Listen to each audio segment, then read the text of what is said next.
Die ersten Meter fühlen sich gut an. Ich bin froh, nicht allein zu sein. Kevin begleitet mich, zumindest die ersten Tage. Entlang der Weser radeln wir und es fühlt sich irgendwie alles noch nach Heimat an.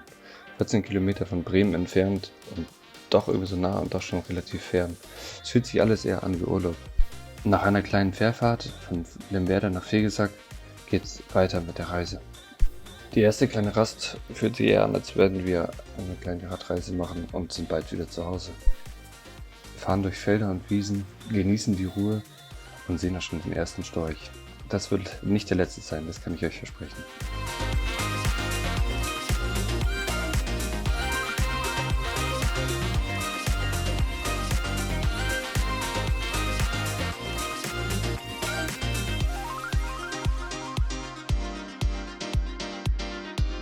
Der erste kleine Video-Fail ist auch mit dabei. Einfach mal 28 Minuten von unten gefilmt, vergessen die GoPro auszumachen.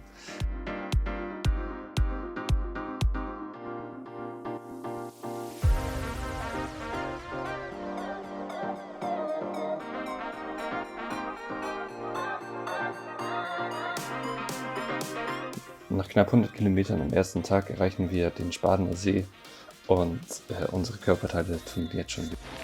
Jetzt, ne? Nach 5 Minuten stehen jetzt wieder auf dem Sattel, ist ja richtig die Hölle. Ey. Da tut ja morgens aber ganz schön weh jetzt. Ey. Nachdem wir beim See angekommen sind, sind wir noch mal kurz einkaufen gefahren und haben dann uns lecker noch was zu essen gemacht, die Zeit genossen und ein bisschen uns mit den anderen Radfahrern unterhalten. Nach dem Essen habe ich mich noch dazu entschlossen, einmal kurz in den See zu springen und mich einmal abzukühlen und den ganzen Dreck von dem Tag einfach einmal runterzuwaschen, bevor wir dann in die Dusche gegangen sind und uns dann schlafen gelegt haben. Und das war auch schon der erste Tag.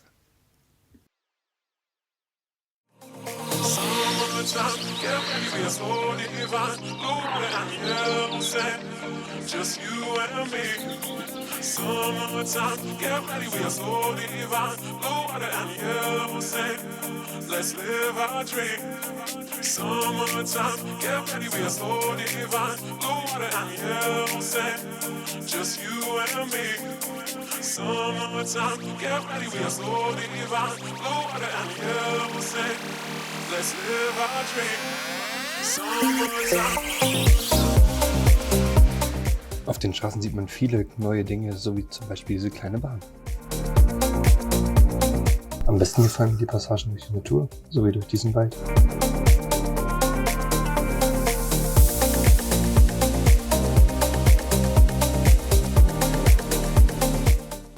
Die Reise führt uns immer wieder an verschiedenen Gebäuden vorbei, wie zum Beispiel an der Quernsteder Mühle. Nach knapp 8 Stunden auf dem Bock und etlichen Sonnenstrahlen, die wir uns eingefangen haben, waren dann unsere Gemüter auch irgendwann mal leicht gebrutzelt und sowas kam dabei raus.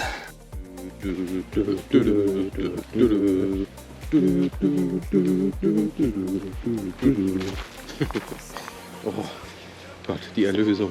Ja, die Erlösung war dann ziemlich braun, ähnlich wie Coca-Cola, aber dafür wirklich frisch und tat richtig gut, nach so einem Tag durch die brütende Hitze einmal in den See zu springen. Let's live our dream. Summertime, get ready, we are so divine. Blue water and yellow sand, just you and me. Summertime, get ready, we are so divine. Oh. Nice. War wohl tief genug, wa? Ja. Er lebt noch. Oh. Es ist einfach oh ja, es ist einfach nur herrlich. 130 Kilometer. Oh, lange, was hast du? Ich bin völlig im Eimer. Das Wasser ist gerade so geil. Nur oben ist warm, unten eiskalt. Obwohl es aussieht wie, naja, Coca-Cola. wie Coca-Cola, genau. Ansonsten, geiler Tag. Ja, sieht doch richtig nice aus hier. Guck mal, die Sonne scheint noch. Hat so einen ganzen Tag schon geschienen. 15 Stunden Sonne, geil. Damit ihr versteht, warum es aussieht wie Coca-Cola, hier nochmal eine kleine Luftausnahme von einem kleinen Cola-See.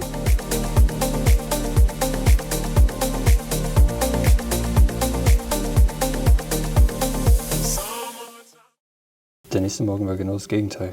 Regen.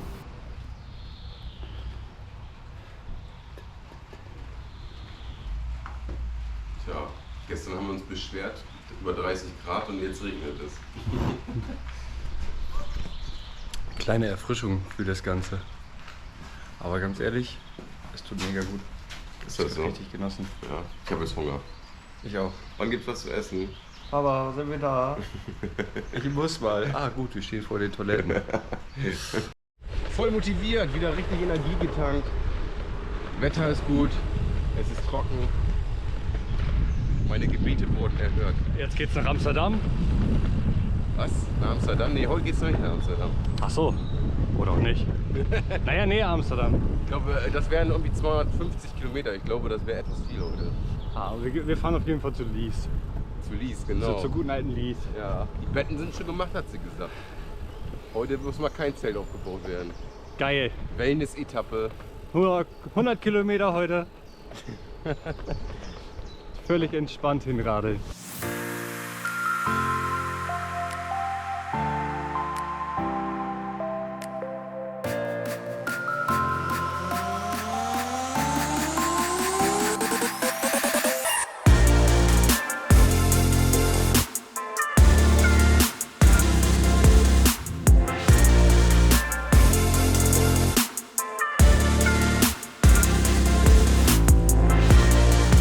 Wir haben es tatsächlich nach Holland geschafft, ohne irgendein Grenzschild zu sehen. Einfach mitten im Nirgendwo. Alles ist schon holländisch. Die Radwege sind auf einmal genauso scheiße. Aber wir sind in Holland. Keine Ahnung, wie das geht, dass da nicht mal ein kleines Schild stand. Aber wir sind wohl auf den Botengang gekommen.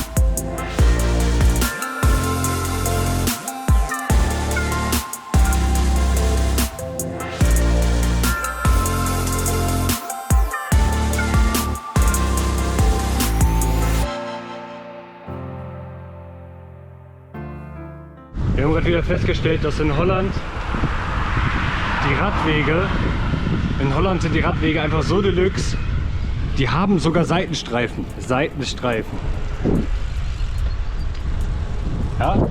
Und die haben die gleiche Erhöhung wie auf einer normalen Straßenfahrbahn. Ja. Wenn du darüber fährst, bubbelt das einfach. Ja, du bist ein Geisterfahrer. Stimmt.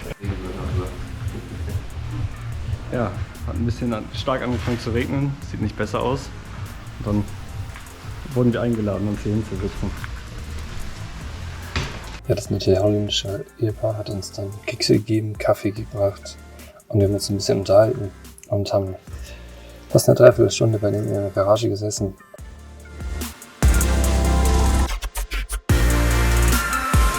Als der Regen dann endlich aufgehört hat, sind wir dann endlich wieder weitergefahren und haben einen wunderschönen Radweg durch den Wald gefunden.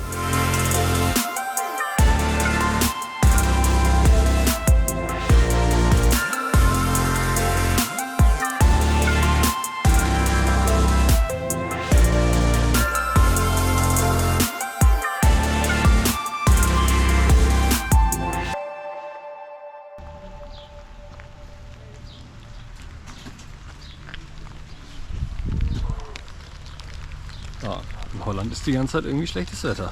Irgendwie regnet es den ganzen Tag schon so ein bisschen. Immer wieder Nieselregen, dann wieder nicht. Schlimmer als in Bremen, ey. So, wir sind angekommen in Ruinen. Und heute müssen wir nicht selber das Zelt aufbauen. Wir haben heute uns mal ein Airbnb gesucht, beziehungsweise Kevin hat uns ein wunderschönes Airbnb rausgesucht. Ich zeige euch das mal kurz.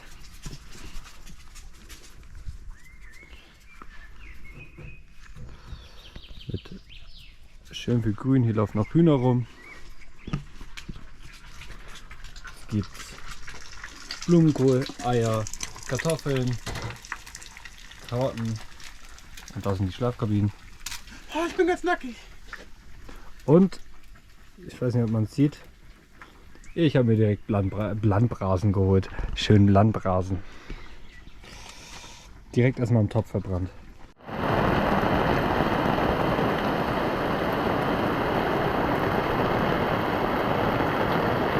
Da kommt die Sonne schon wieder.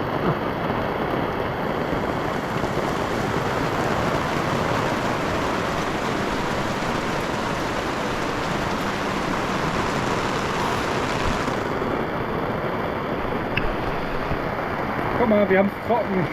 Ja, hier ist schön, ne? Aber es ist trotzdem ganz schön nass hier. Ja, so endet also Tag 3 mit Regen am Abend, mit Regen am ganzen Tag. Und wir sind am nächsten Tag, ohne ein Video zu machen, einfach aufgebrochen und haben uns dann auf den Weg nach Lelystad gemacht.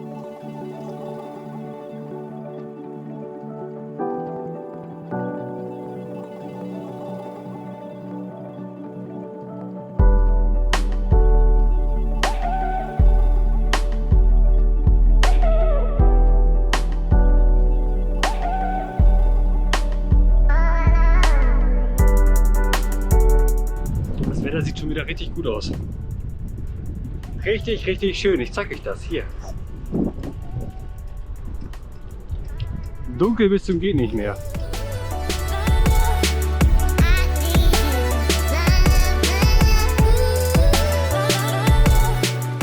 Ich liebe es! Bis du nass wirst. Oh Quatsch. Noch freut er sich gleich, wenn er komplett nass ist, dann sagt er was ganz anderes. Dafür gibt es ja eine Regenausrüstung, wa? Heute habe ich das Bike ausbalanciert. Endlich freihändig fahren. Juhu!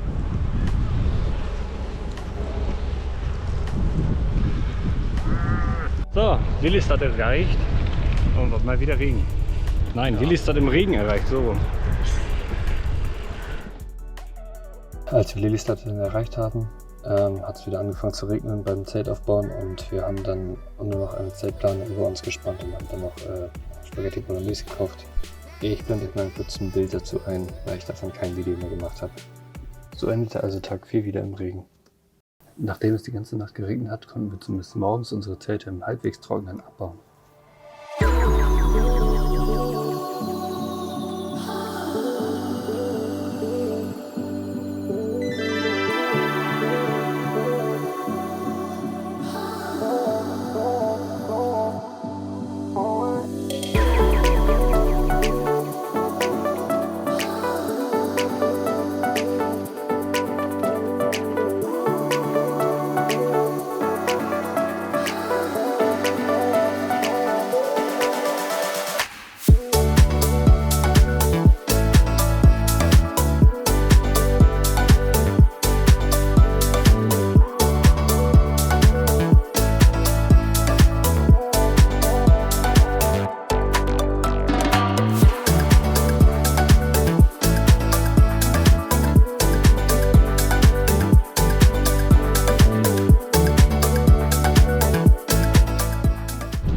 Wir haben das erste kleine Meer erreicht.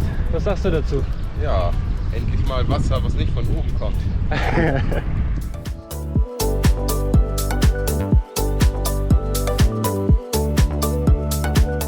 Ich stehe hier so vom Schild und denke mir so, was bewegt sich denn da?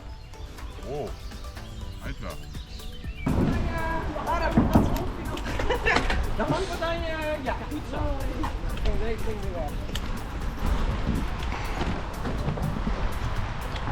Das Tierrettungsteam war hier, um die Schwäne zu retten. Wie süß. Und ach ja, übrigens, die Spritpreise in Holland sind einfach noch mal deutlich höher als in Deutschland. Wir sind in Amsterdam angekommen und haben erstmal im Tire Station Hotel eingecheckt. Ja, im Hotel angekommen. Und mal eben kurz alle Sachen gewaschen, deswegen sieht es gerade aus wie Sau hier. Aber wir gehen jetzt lecker was futtern und räumen nachher auf. Das kann hier erstmal Oder auch trocknen. nicht. Oder auch nicht. Und, was sagst du? Ja, Wahnsinn, was hier um die Uhrzeit noch los ist. Bei uns wäre jetzt schon Chips fressen und Sofa in Deutschland angesagt, oder? Ein Film Ja. gucken, Netflix. Und hier sind einfach immer noch so viele Leute wie auf der Rush Hour. Nach Feierabend. Einfach nur draußen auf der Straße. Und ich will so einen Ara haben, hier fliegen überall Aras frei rum. Fabian, kann das ich fangen wir verstehen. mal ein. Ja, mach ich. Mit der Schlinge mal eben kurz. Echt krass. Und wir können festhalten, dieser Wandelpark ist echt schöner als jeder Park, den ich bis jetzt in Deutschland gesehen habe. Auf jeden Fall. Ah, Rhododendron Park ist auch noch geil, aber sonst? Und ab Amsterdam ist meine eigentliche Reise losgegangen. Kevin hat am nächsten Morgen den Heimweg angetreten, da manche Körperteile von ihm nicht mehr einsatzfähig waren. Ja, ich war erstmal lost, Ich wusste mit mir irgendwie nichts anzufangen und als ich mich dann dazu entschlossen habe, wie es weitergeht, und zwar nach Den Haag zu fahren und dort erstmal Videos zu schneiden, hatte ich zumindest erstmal wieder ein Ziel. Trotzdem war das für mich sehr emotional. Ich war ein bisschen leer, weil ich auf einmal auf mich alleine gestellt bin. Der erste Tag also alleine. Kevin ist jetzt gerade zum Bahnhof abgedampft. Das ist, Tag 6. Irgendwie fühlt sich das sehr komisch an. Ich stehe alleine in dieser riesen Stadt und bin plötzlich komplett auf mich alleine gestellt. Vorher war das immer so, dass wir irgendwie noch zu zweit Entscheidungen getroffen haben und jetzt, boah, das sieht ziemlich müde aus, bin ich auf einmal komplett allein. Aber ich freue mich. Nächstes Ziel, Den Haag. Die ersten Kilometer alleine.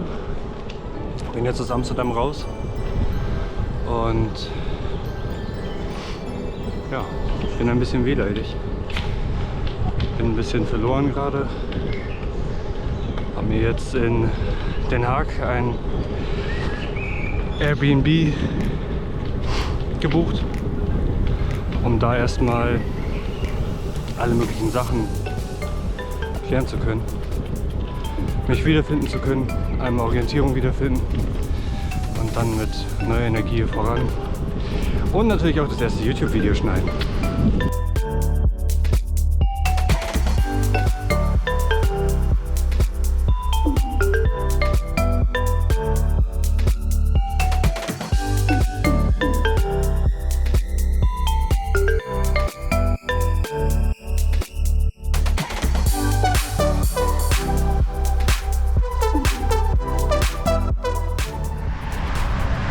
Also, wenn ich das alles richtig verstehe, ist das ein Blumenumschlagszentrum.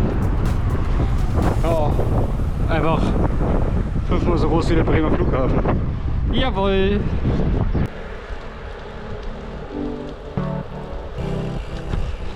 Ja! Ersten 500 sind drin. Geil!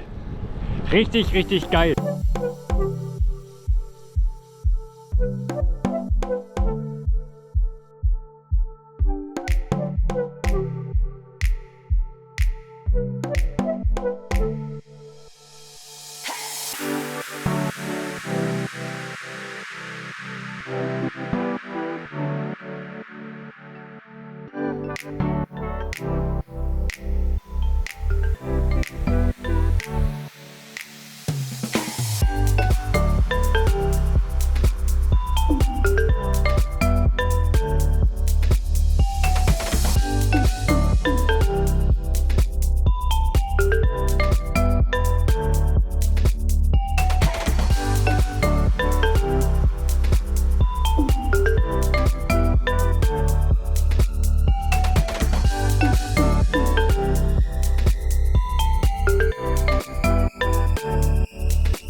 Die Abfahrten in Holland sind irgendwie immer schönes Wetter, Regen, schönes Wetter, Regen. Dauerhaft. Naja, ich genieße es gerade. Bisschen was essen. Mir ein bisschen den Regen anschauen im Trockenen. Ich stehe unter so einem Busch. So. Zu dem Zeitpunkt wusste ich leider nicht, dass es noch ein bisschen schlimmer werden sollte.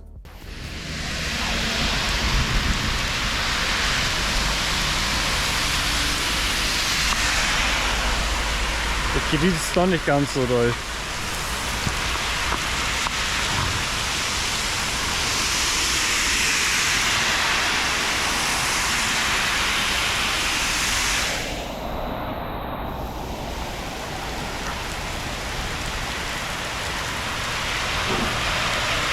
Da es nicht mehr aufgehört hat zu regnen, habe ich mich dazu entschlossen, einfach durch den Regen zu fahren.